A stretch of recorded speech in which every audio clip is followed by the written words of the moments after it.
National Weather Service in Huntsville, Alabama has issued a severe thunderstorm warning for northwestern Limestone County in north-central Alabama until 5 p.m. Central Daylight Time. At 4:30 p.m. Central Daylight Time, a severe thunderstorm was located 8 miles west of Athens, moving northwest at 10 miles per hour. Hazard, 60 miles per hour wind gusts and quarter-size hail. Source, radar indicated. Impact, hail damage to vehicles is expected. Expect wind damage to roofs, siding, and trees.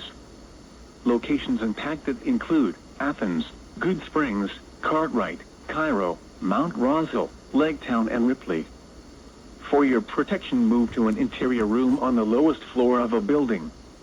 Repeating, a severe thunderstorm warning has been issued until 5 p.m. Central Daylight Time for the following county: Limestone, Alabama,